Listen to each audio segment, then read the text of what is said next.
Well, good evening. No one should underestimate the importance of trust. Last week, Dr. Claire Foster Gilbert, the director of the Institute, spoke about trust in oneself, and drawing on Shakespeare's Measure for Measure, demonstrated the dangers of self-trust without self-understanding and a modicum of self-doubt. This evening, we are to be addressed on trust in institutions.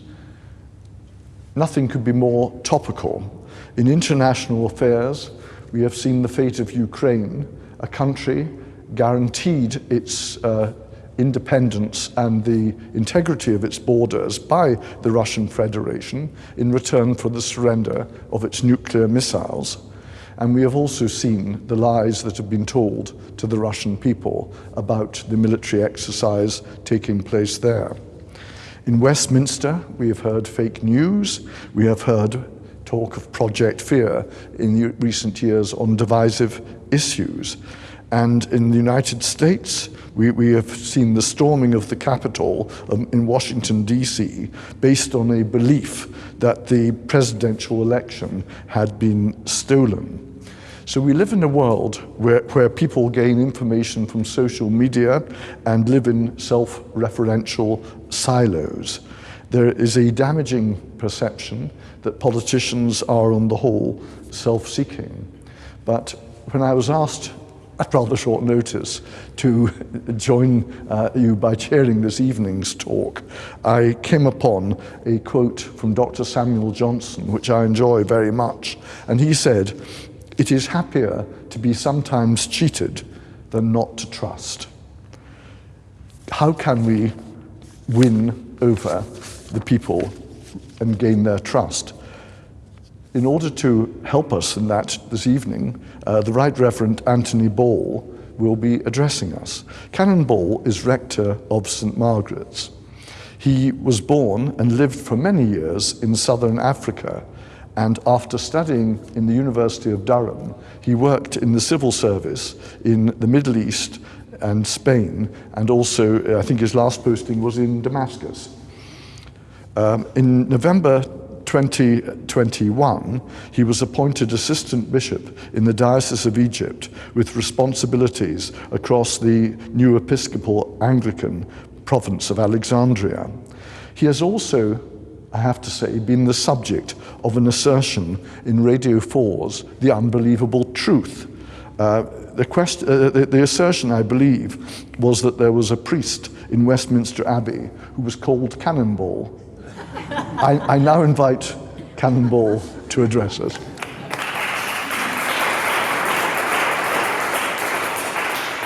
It's true, trust it.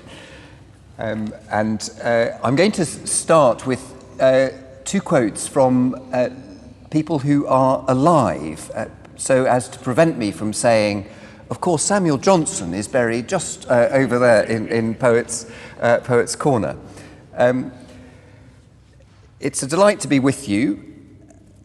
Last year, Bill Gates, a renowned optimist, expressed the fear that in 2022, decreased trust in institutions might be the biggest obstacle standing in our way.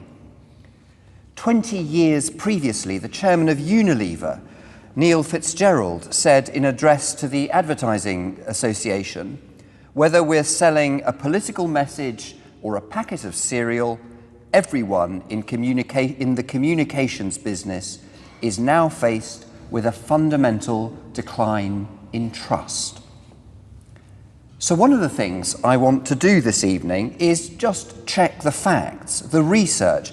Is it true that trust in institutions has diminished? And if so, how far? A slight spoiler alert, the answer is yes, it is. But it is interesting to dig into that generalization a little. It's also worth asking the question, as a recent United Nations report on trust in public institutions began by doing, why should we care about trust? Indeed, what do we really mean by trust in this context, given the range of ways in which the concept or word is used. Is who is expected to do the trusting significant? That's a fair amount of ground to cover, and I wouldn't be honouring the Institute's aim to revitalise moral and spiritual values in public life if I did not also make some practical suggestions on what we might do about this. That's the part where you come in, and we might pick it up in the discussion afterwards. But let's start with definitions. Trust is a multi-dimensional and multi-layered phenomenon. Concepts of trust, trustworthiness, integrity, confidence, competency, and expertise, for instance, may all be rolled in a single issue trust item in surveys and opinion polls. How these concepts and the term trust are actually interpreted will vary across countries and cultures, but a simple and intuitive understanding will suffice for our purposes. In its research, the OECD defines trust as a person's belief that another person or institution will act consistently with their expectations of positive behaviour. That works for me.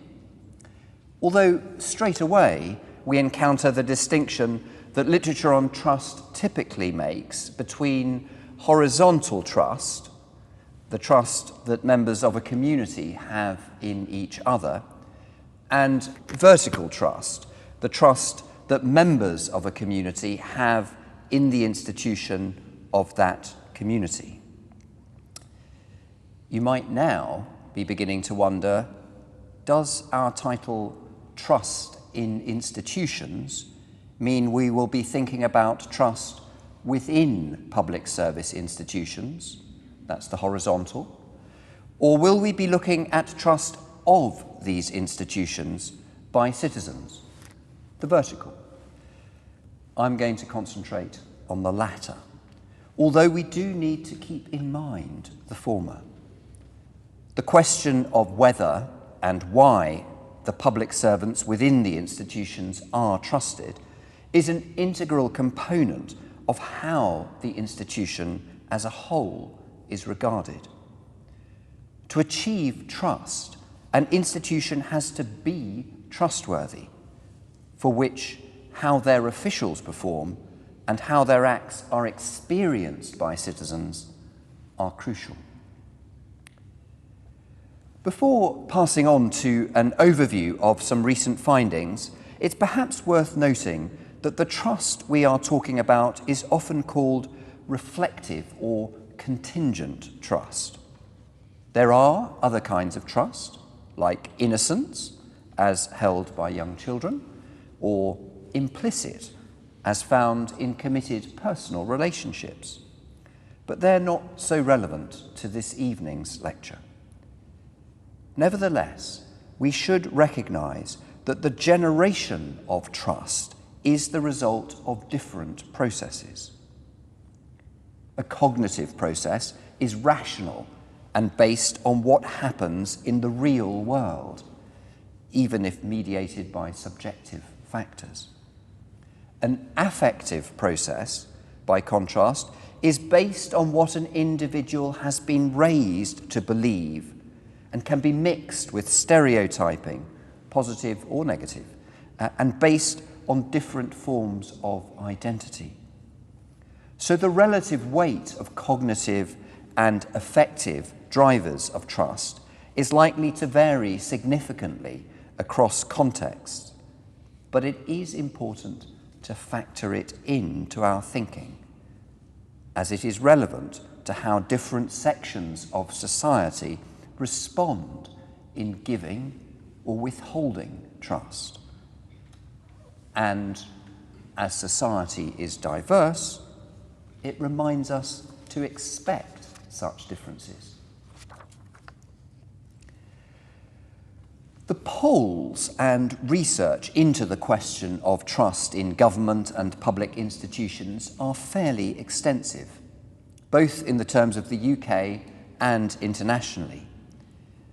Much of the learning we can hope to achieve can come from looking at detail, and don't worry, not too much this evening, and also acknowledging the need for nuance.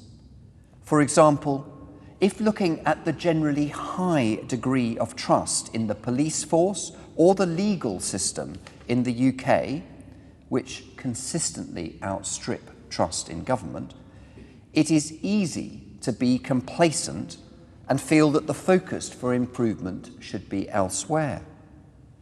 That is, until we break down the groups that have delivered the overall response and find that trust is much lower amongst ethnic minorities.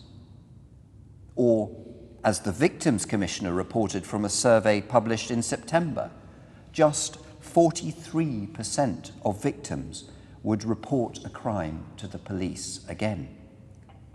And those that would attend court again was down to 50% from 67% the previous year. The trend for politicians is unlikely to surprise. In 1944, 1 in 3 British people, 35%, saw politicians as merely out for themselves. By 2014, that number was 48%. And a new IPPR polling published in December showed 63%, nearly 2 in 3 people saying that they share this view. Little wonder then that the Edelman Trust Barometer declared this January, "We find a world ensnared in a vicious cycle of distrust, fueled by a growing lack of faith in media and government," 2 institutions. Through disinformation and division, these 2 institutions are feeding the cycle and exploiting it for commercial and political gain. By contrast, the May 2020 Trust Barometer had reported a surge in trust in government when the world sought leadership capable of tackling a global pandemic. That proved to be a trust bubble after a stuttering response saw government trust in the UK fall back, or trust in government in the UK fall back to 42% last year. Although trust in the UK health authorities rose to 74%. I think there's a competition between health and courts at the moment. On the media side, fear of fake news is running at an all-time high, 76% globally, although only 65% in the UK. So it can be instructive to draw on the international context, where the United Nations report last year on trust in public institutions identified that data from opinion surveys across a broad range of countries show a decline in trust in most public bodies since 2000. The percentage of people expressing confidence or trust in their governments in the 62 developed and developing countries included peaked at 46% on average in 2006 and fell to 36% by 2019. By looking at this at the macro level, they also noted that higher income countries tend to enjoy higher levels of institutional trust than lower income countries. While opinion polls also suggest that trust in national government is higher in countries with authoritarian governments than in those with established democracies. That last finding is actually a bit of a problem if we think, as the OECD does, that trust is the foundation for the legitimacy of public institutions and a functioning democratic system.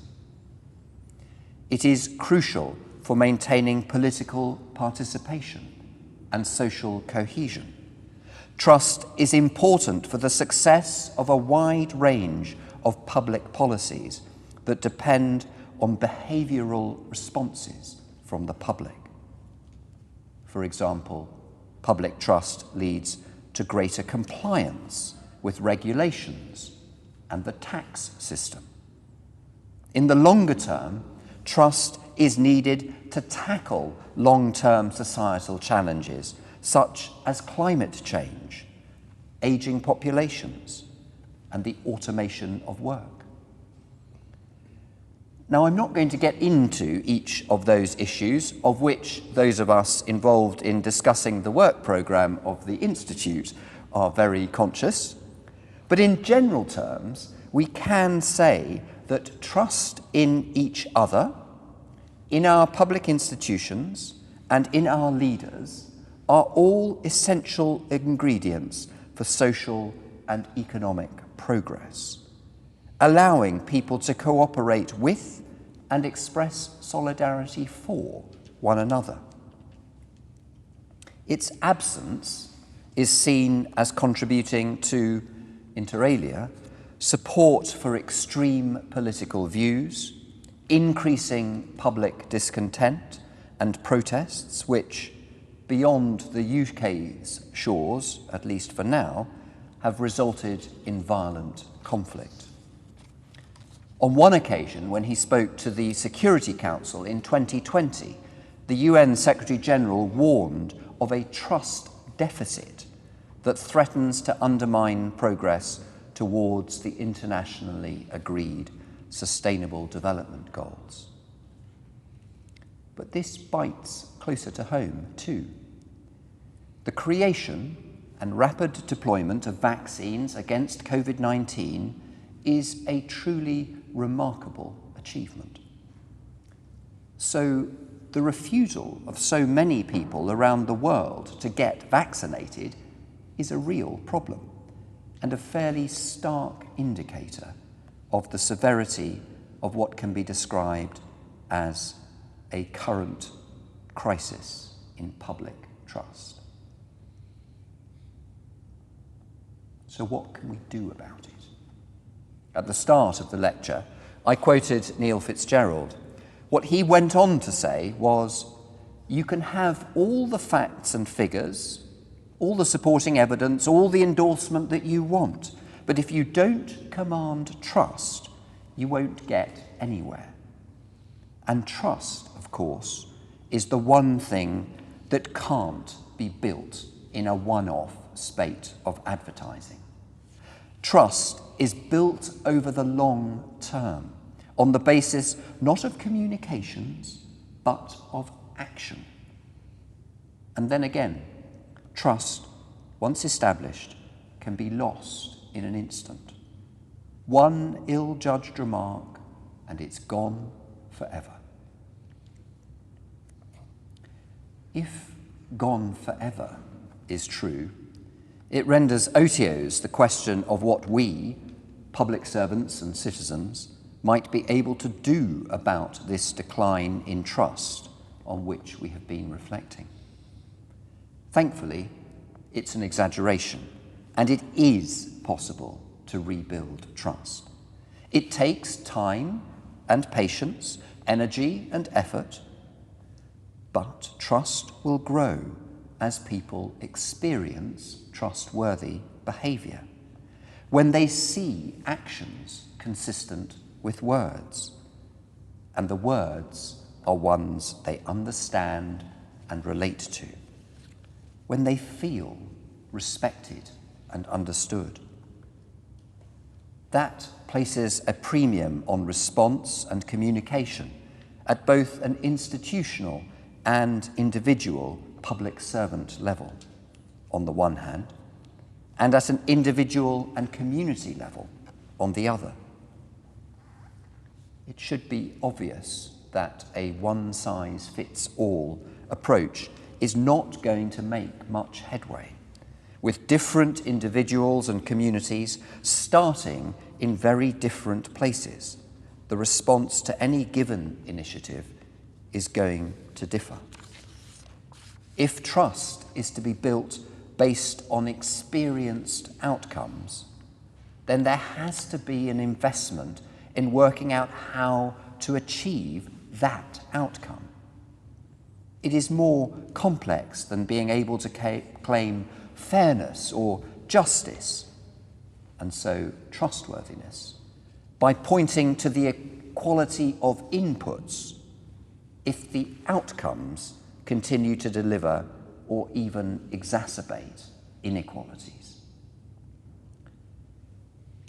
As we turn to some practical ways in which this trust rebuilding operation might be undertaken by public institutions and those serving within them, it is perhaps reassuring to find that the literature emerging from the significant amount of research undertaken, to some of which I have referred, converges around very similar drivers for themes. Before offering my own non-expert formulation, a quick review of some of these, with, of course, a recognition that they will not all matter equally in different circumstances. OECD work has identified 5 public governance drivers of trust in government institutions: responsiveness, reliability, integrity, fairness, and openness. A slightly dated research in 2002 Mori report noted that the public were demanding information and openness, independence, and more personable services as conditions for developing trust.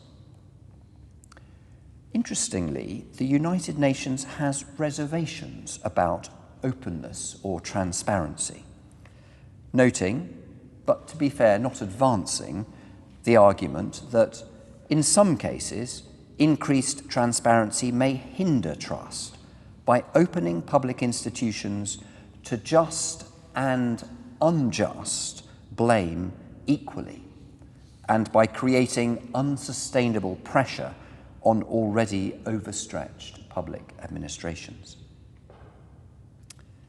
The United Nations, therefore, flags effectiveness, fairness, and responsiveness as the key components.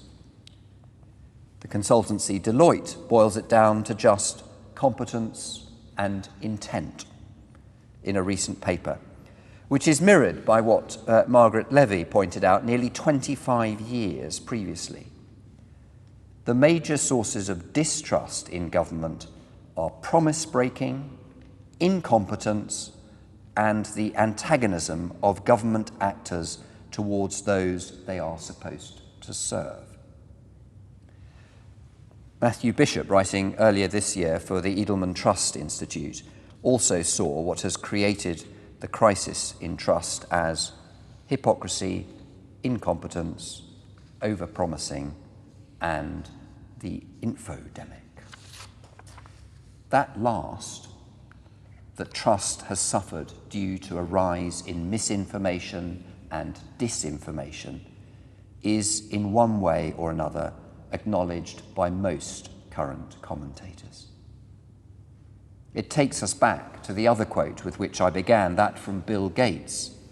He pins much of the blame for decreased trust in institutions on growing polarization, in which social media has played a huge role in spreading misinformation that makes people suspicious about their governments, unquote. And it's not just governments that are being hit by this so-called infodemic. Gates himself was at the centre of one wild conspiracy theory, popular amongst anti-vaxxers as they spread misinformation about medical science. But as Claire picked up last week, the ability of social media to target or match information and recipients in a self-referential bubble is problematic. But it also shows that it should be possible to exploit the technology to tailor institutional communication with and to groups where lack of trust is an issue. So the 4 characteristics that I would want to advance as ones that could underpin an improvement in the public trust of institutions are honesty, humility, compassion, and competence. In order to be characteristic of the institutions themselves, they would also need to be features of the behaviour of the public servants within them, thereby also building a trusting environment within the institutions. These 4 do not pretend to be a comprehensive list or a recipe for solving the crisis in trust, but do, I posit, represent essential components in reversing the decline in such trust. Each could merit a lecture by themselves. They are intertwined, and whilst they can apply to everyone, Christians would certainly be able to recognise them as spiritual values that connect with our faith. While they can be subjected to the requirement to be codified and measured for outcome and impact, as values, they are likely to be more effective when applied to that elusive goal of culture change. As Claire observed last week, a focus on codes and standards, legislating for what must be done, could well prove much less effective than investing in an internal transformation on character. Perhaps it is also worth saying that because of the observations made earlier about why trust matters, I am assuming that an increase in trust in public institutions and public servants is desirable.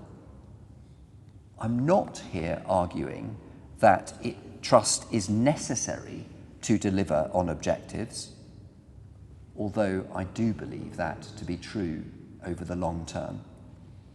In the short term, you can still be dishonest and get elected, be incompetent or arrogant and receive public funds, indifferent or unaccountable, and still have people use your services. Honesty is the first of these values, and I see it applying internally, personally and institutionally, and externally in terms of what is communicated. The former links closely to the self-knowledge theme addressed by Claire last week when considering trust in oneself. Institutions as well as individuals need to understand themselves and know their strengths and weaknesses. In addition to ensuring that they are not deluded about their own success and failures, it will help them to be realistic about what it is possible to achieve. Honesty with and towards external stakeholders is also important, as is making sure that what you say and what you do are aligned. In our personal lives, we know that our trust in someone is undermined if we discover they have lied to us. Hypocrisy destroys trust. Institutions also need to be honest about the motivations behind policies so that people know that the things are done in their best interests. Ensuring that people know that is good communication is a crucial element of this honesty value. The discussion earlier about the infodemic highlights the need for institutions to be seen as reliable sources of information and to be proactive in ensuring that information is disseminated. Fake news can go viral very quickly, so a rapid response in combating it is essential. Many public institutions have a powerful communications machinery at their disposal, and they need to demonstrate trustworthiness in how it is used if it is to retain effectiveness. A policy of intelligent openness should be pursued, which allows information to be accessible, understandable, usable, and accessible. This means, in practice, making all data and information used in decision-making to be seen and understood clearly and easily by the public, and to ensure that it is possible for anyone interested to check the sources and the quality of the evidence and the integrity of the decision-making process. No hiding of unpleasant truths in unintelligible jargon, or phrasing things in a way that tries to lead people to a conclusion rather than being able to judge for themselves. Of course, institutions, governments or political parties, for example, need to be able to sell their message and policies, to emphasize the positive in their achievements, or even minimize those of their opponents. But there is a balance to be struck between an expected and accepted level of spin and misrepresenting the truth in a way that undermines the trustworthiness of the message or the medium. Some of the claims advanced during recent elections or referendum campaigns could be regarded as so unreliable as to undermine the legitimacy of the result. Lastly, under this value, and linked to my next, humility, the question of admitting rather than trying to cover up or justify mistakes, whether for the protection of the individual or the institution. We can all think of examples where such behaviour has damaged trust. Like it or not, wearing a clerical collar means I have to face up to the effect of the safeguarding scandal on public trust in the church. We are learning, too slowly at times and hardly at all in some countries, that an honest admission of what went wrong, a sincere apology, especially to those harmed, but also to the public at large, that a sincere apology that seeks to put things right and explain what has been or will be done to avoid recurrence is a means of restoring trust. Doing that requires humility. It requires the hard work of self-examination, which, I suggested earlier, will also help develop a realistic picture of what can be achieved. Knowingly over-promising falls foul of the requirement for honesty, and restoring trust may also require a levelling with the public, so that alongside dropping unrealistic claims to have all the answers, there is also a resetting of citizens' expectations towards the institutions and public servants.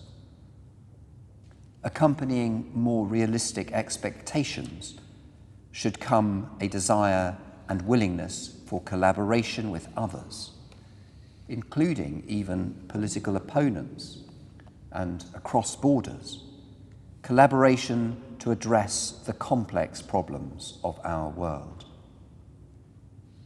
A recognition of the complexity of the issues, and there will be no difficulty in picking ones related to the institution or institutions to which you belong, should naturally lead to a recognition of the need for partnership and an acceptance that it is simply unlikely, if not impossible, to consistently get answers right when tackling such complex challenges. In the COVID pandemic, for example, balancing the competing demands from the public for effective healthcare, economic prosperity, and personal freedoms was bound to lead to controversial choices. Knowing that you won't get it right all the time should inform an approach to engaging with the public and delivering services that works against arrogance, particularly if combined with that commitment to honesty. Arrogance can lead to a cavalier attitude to risk, which itself can undermine trust. In general, we forgive false alarms more readily than we forgive missed chances to stop a bad event. Possibly because it's our way of assessing motives. Does this person or institution prioritize our lives and well-being over the disruption to their agenda of a false alarm? Although it is true that single negative events have a greater impact than positive ones, a positive pattern of behaviour or policy can sometimes outweigh a single negative event. That should give the confidence to achieve trust-inducing balance between precaution and risk-taking. It's also worth making the connection between humility and communication. We've already mentioned the transmit element, but the receive element is just as important. The institution may think it has all the answers, but are they to the actual questions or needs of the public? Just as communication needs to recognise diverse audiences, so too does listening.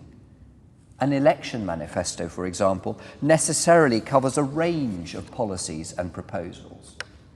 Acting as if winning an election indicates majority approval for the implementation of them all has the potential to engender cynicism and distrust towards the system.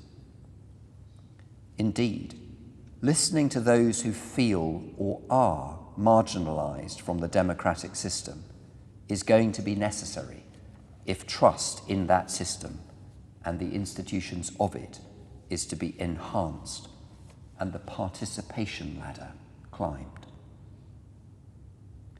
Which brings me to a final point to cover under humility, that of accountability. If power corrupts, then those seeking and exercising it, or the institutions that mediate it, need to be particularly careful to ensure that there is or are healthy mechanisms of accountability in place. Confidence or trust is needed in them. Humility demands that you want to be held accountable. Self-regulation, whether in the media, higher education, the judiciary, the police, or indeed the church, have all been questioned in recent years, as doubts are raised about the extent to which independent scrutiny is really delivered. Independence can be compromised in many ways, and trust inevitably suffers as a result. Emaciated funding is one of those ways. For example, the budget of the Equality and Human Rights Commission has gone from £70 million at its launch in 2007, 70 million, to 17 million now, which Lord Woolley has pointed out, is less than the Commission for Racial Equality had for race relations alone in its final year. With the issues raised by the Black Lives Matter movement still very much to the fore, what message does that, or the absence of any black commissioners on the EHRC, what message does that send about government's attentiveness to these sections of our society? That question links me to my next value, which is compassion, or if I'd been keeping to the H's, humanity. But with time pressing, I'm going to deal with the two C's much more briefly. Discrimination destroys trust, whereas behaviours that demonstrate value and respect for everyone, regardless of background, identity or belief, will tend to build it up. People want to be treated as individuals and to know that they are being treated fairly. Public institutions should be impartial in performing their functions and be seen to promote a fair distribution of economic resources. As I touched on under humility, an institution and the public servants within it that show by deed and communication that their motivation and the policies it generates are for the broader good of society, the well-being of the body of citizens as a whole, and not just compliance or efficiency, that will be more trusted. People respond to compassion towards themselves and others. Just yesterday, we saw the flood of people registering under the scheme to sponsor Ukrainian refugees. And some of the wobbles in public trust in the government's response to that aspect of the crisis can be laid at the door of an apparent focus on fulfilment of the hurdles within the visa system rather than those people's needs.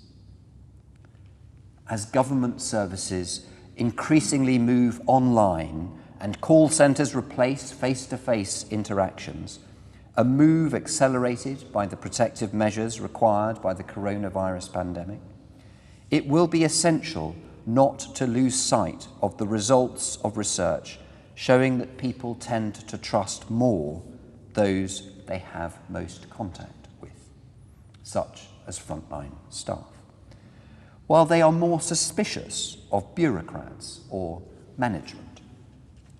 Indeed, some research has shown that people make a distinction between individuals working for an organisation and the organisation as a whole. You'll be pleased to know that the former tend to be more trusted. Of course, trust is also generated by the experience of having expectations met, of enjoying services, information or programmes that are delivered reliably, consistently, and in a timely manner. And so to the last of my values, competence. It's closely linked to capability.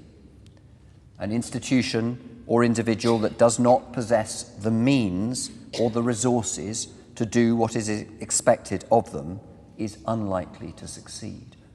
And as we have observed throughout, failure will tend to undermine trust. In an increasingly digital environment, citizens want to be confident that the institutions with which they interact are holding and using their personal data responsibly. Time and again, research shows that responsiveness in delivering public services has the highest influence on people's trust in government and the civil service, both locally and nationally. We want to know that people are doing their best for us, meeting our needs, delivering on our expectations. Trust increases when that happens. Which takes us back to the simple, common sense definition of trust I urged on you when I began. In looking at this in relation to public institutions, we could say that they are given a mandate by the public, citizens, and proceed to earn trust by compassionately and competently implementing this mandate. Of course, simplicity is not always the solution, and the people, as a conceptual category, is ill-suited to capture the complexity of citizenry. Society is obviously not a homogeneous body, but rather a multiplicity of identities and interests, often in conflict with each other.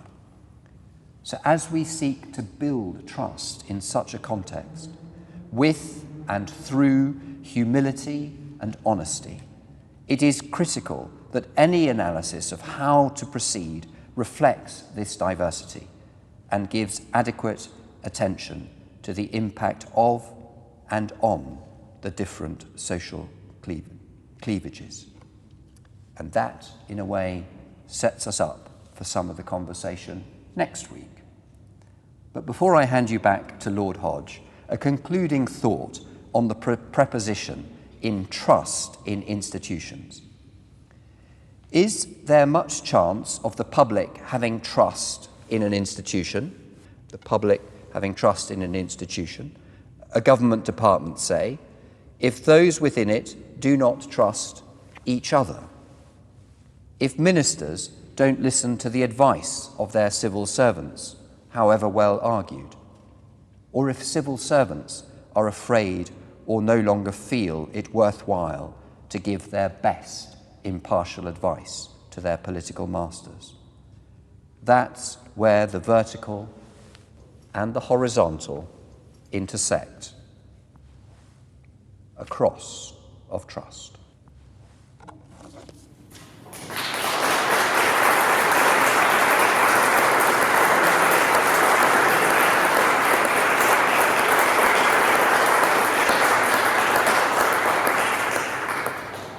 Well, thank you, Anthony, for a most thoughtful and thought-provoking address on a subject which, to my mind, is of paramount importance to our national and international policies. When you kindly sent me a working draft of your address, and I had the opportunity over lunch to read it, I was taken back immediately to the Wreath Lectures delivered by Honora O'Neill 20 years ago on the topic, a question of trust. And I remember at the time being very struck by how she began those lectures. She said, Confucius told his disciple Tzu Kung that three things were needed for government: weapons, food, and trust. If the ruler can't hold on to all three, he should give up the weapons first and the food next. Trust should be guarded to the end. Without trust, we cannot stand.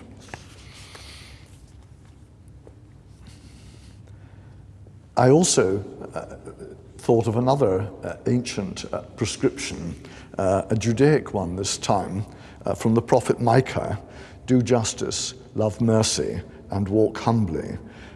You emphasized character as central to your theme, and you emphasized honesty, humility, compassion, and competence. I was also struck by your observation, based on proper research, that autocracies do better than democracies in obtaining trust. Now, in a liberal, vibrant democracy, we live in what the great jurist Oliver Wendell Holmes described a battle of ideas. We have the opposition with its duty to challenge the government.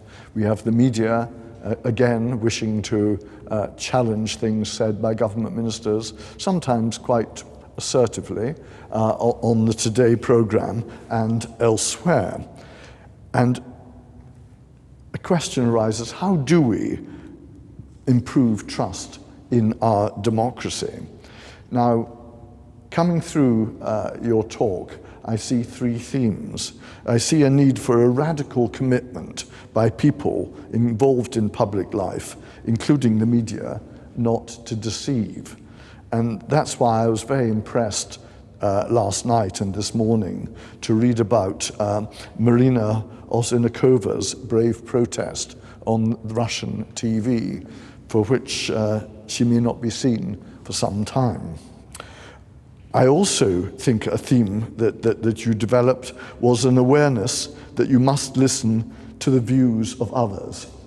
And that is particularly important in a diverse society. And thirdly, I think anyone involved in public life must realize that their actions must follow up and fulfill their promises.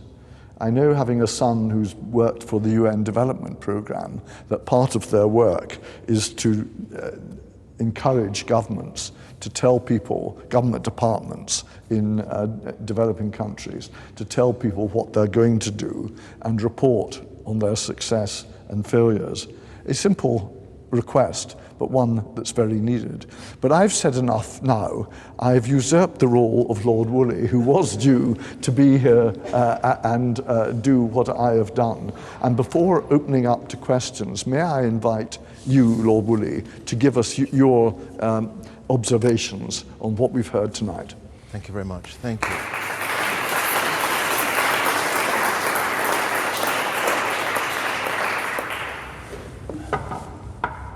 Thank you, Lord Hodge, and thank you for this opportunity to make a few remarks of what I see as a really magnificent lecture. But I first want to begin by thanking people for getting me here. I guess I'm trying to do too much these days, running a college at Cambridge and watching the legislation across the road there. Some of it is so awful, I can't even tell you. We could have a whole lecture on that. So I'm dashing back, and I thought I'd speak tonight, but it's bumped to Thursday. And Claire, you've been so patient, and Annette chasing me down. Simon, are you going to come? You are going to come? Just come to the front and we'll mic you up. So thank you for wanting me to be part of your space. It's a special space. It's a magnificent building, isn't it? I mean, it's just really spectacular. And then to listen to Reverend Anthony, and you gave a lecture that's heartfelt, clearly. I don't know whether or not we really see the immensity, the enormity of what this lecture represented today. I read it and listened to you. I thought, oh my gosh, these are big questions. And they're very big questions today, right now. And I just want to pick up on a couple of the themes that you brought to us, you brutally laid bare, about honesty, about how we build trust, about how we are inclusive, how we can inspire. And, I was struck by some of your comments, and I was thinking to myself, when you're talking about mistrust and COVID, I wondered who you were speaking about. or falsifying elections, I wonder who you were speaking about. But what struck me is what has affected me to the core, actually, on this subject over the past few weeks has been the news that we see in the last 20 days. 20 days. Many of you will get up in the morning, turn on your radio, listen to Radio 4. And from 6 right around the clock, we've been fed, we've been laid bare the tragedy of Ukraine. Right? It's the first time that I've seen and heard played out a conflict, a war that has been humanized. That they go into a bunker and they speak to a woman and they relate the horrors, the tragedy, the pain. And after a while I have to switch it off. I mean, I'm just overwhelmed by the helplessness of that. But something else is going on that burns my heart, if you like, because in the humanization of this war, I'm struck by the dehumanizing of many other conflicts. You mentioned that, unrightly so, that people were want to give up their homes. 47,000 people have said, you can come and stay in our houses. And the government said, yes, wonderful. But when Syrians were risking their lives to come here, our minister said, we need to send boats to send them back. That's our government. We never heard the BBC. The BBC is one of the most trusted institutions on the planet. They never spoke about the Yemen war in this way, the Syrian war. You have to understand that being black and brown, listening to this daily diet of a shocking war is double-edged for us. Reverend, what does it say? What does it say when I hear that? We talk about trust. What does it say? Stand up, please. You know what it says? He's valued more than me. He is valued more than me. His life is, his experience, his pain. Not you, of course, I mean, you know. But you know what I mean. I do. You don't. I do. You know what I mean. And how awful is that to bear when we talk about trust, when we talk about our lived experience. When you talk about honesty, we have to be honest. Not only do we have to be honest, but we have to be brave. I mean, you talked about, I know it's upsetting. It's upsetting for you. It's upsetting for me on a daily basis to have that double-edged sword. Pain for Ukrainians. But how Western society, how a white supremacist world says, value, no value. Sink the ships, open your doors, put them in jail, give them your home. Really? You talked about Maria Azavarkarova, brave woman, brave. She knew when she put up that poster in that studio that she would go to jail for 14 years for just doing that. So when I listen to this wonderful lecture that lays bare all these uncomfortable truths and how we might build things together, I ask but one question. How brave are we? We're comfortable. We're in the church. We're in the church. You're singing to the choir, right? The values, honesty, empathy. I'm preaching to the choir. The real question is, are we brave to hold those principles? Are we going to say across the road or anywhere, it's not just about believing in trust, it's about fighting for it. You put us in a special place and we listen to wonderful lectures. My only thought to you is, lectures are fine, conversations are good, actions are better. Thank you.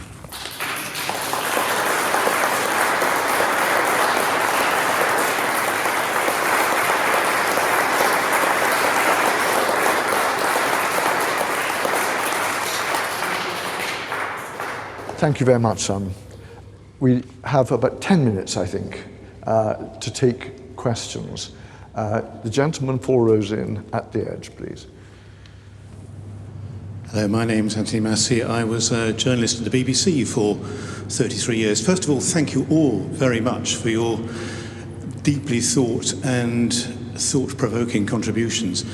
To take up Lord Woolley's point about our response to Ukraine, my job over 30 years at the BBC was to cover exactly that kind of conflict, and I spent time in 5 years in Yugoslavia, and I was also in the Middle East and in Africa.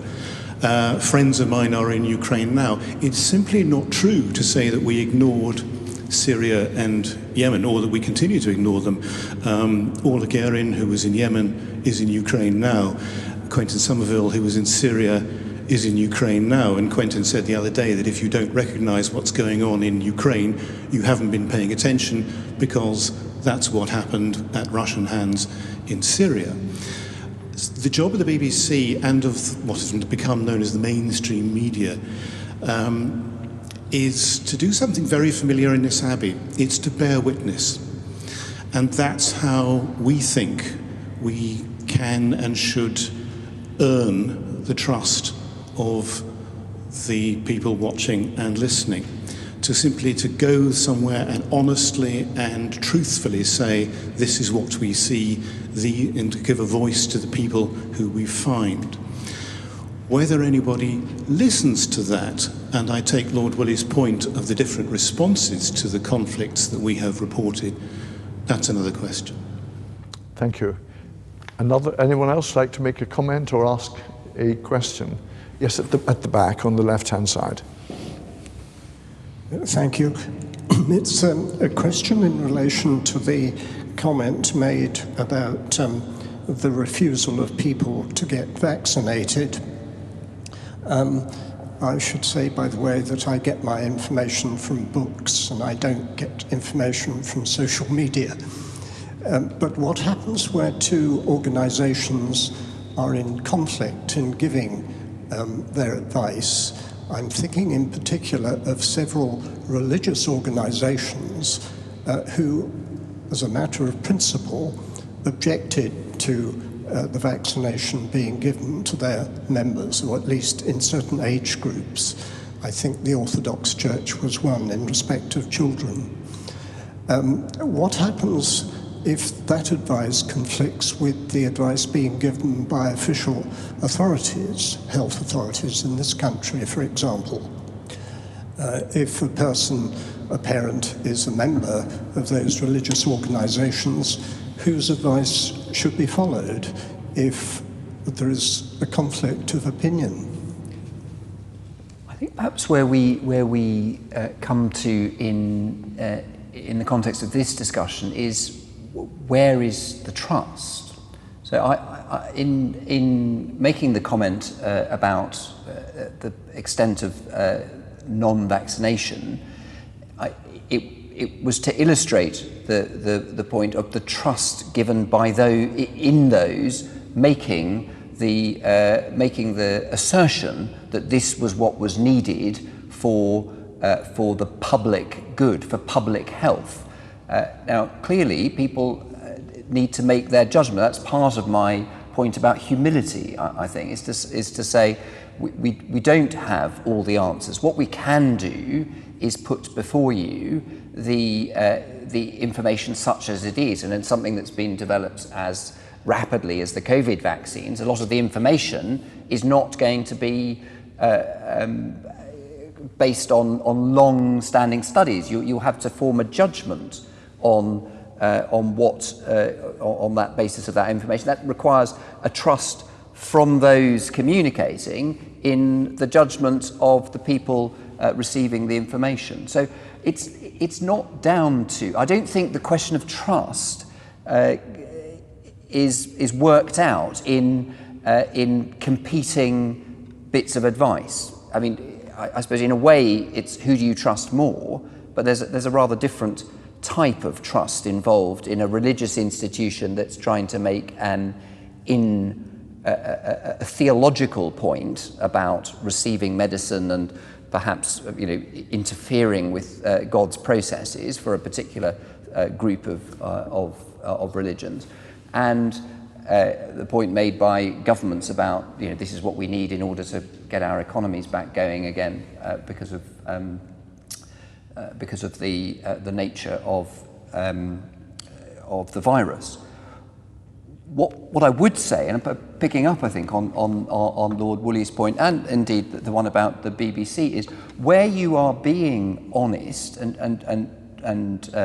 truthful and promoting trust is going down into some of the detail and saying, yes, we've got wonderful progress with vaccinations, actually looking at who are the groups that are not being vaccinated. We saw, and it was reported, although perhaps slightly belatedly and not centre stage, but I was encouraged by the way in which there was an admission that the government, the public institutions, had failed to connect with with two communities, particularly the young, my son among them. We had lots of arguments at home about this, and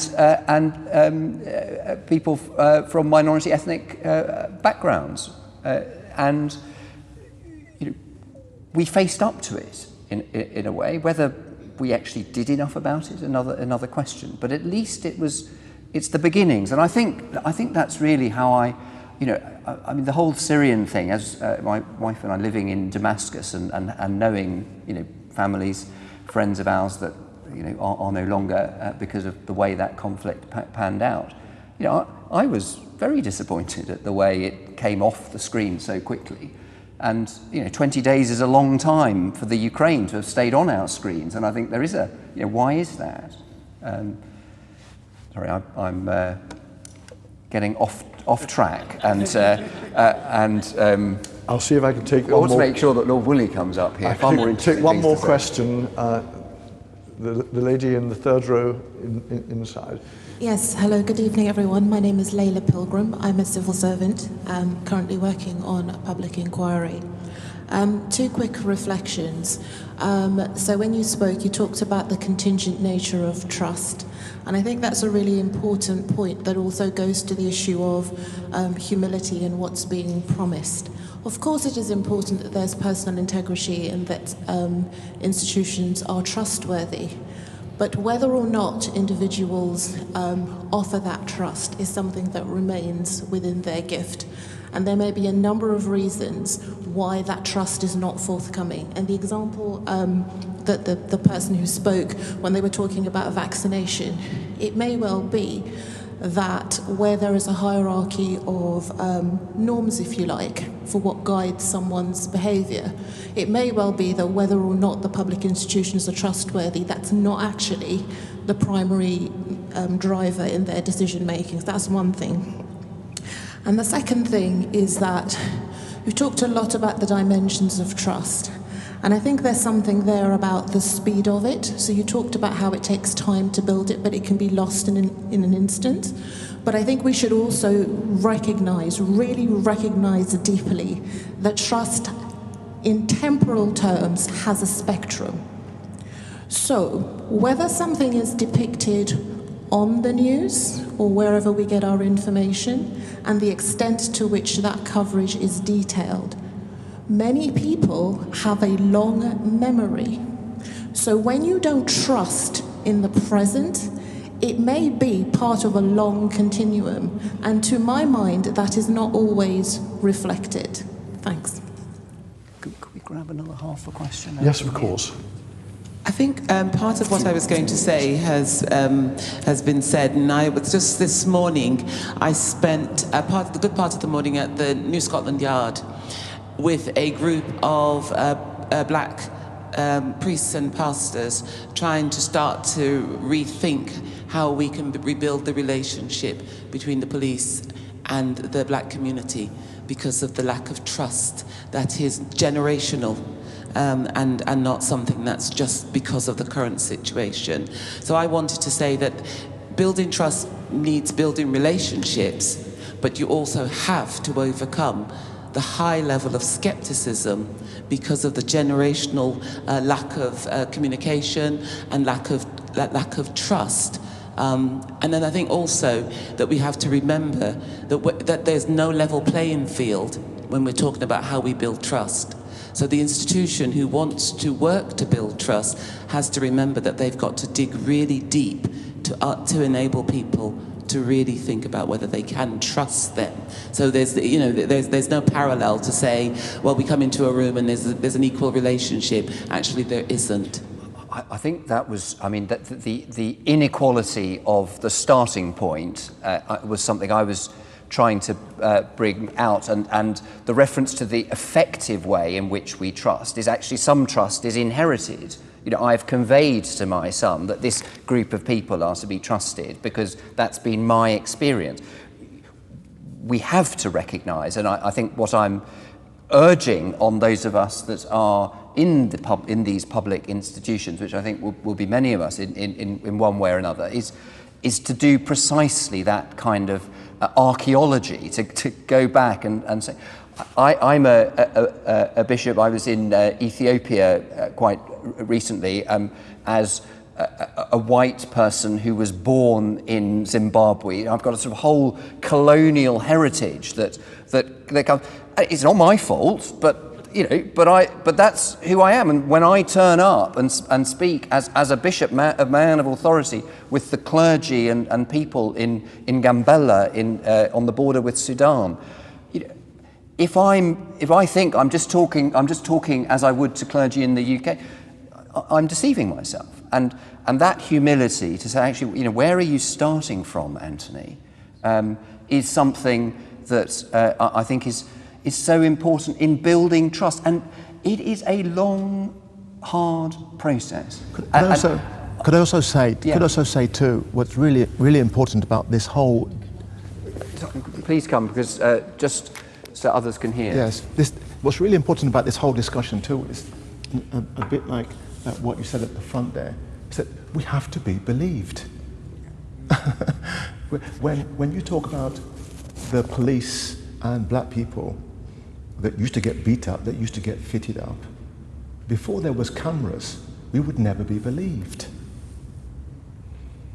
And so the humility in saying, I hear your lived experiences, and although I don't experience them myself, I believe you.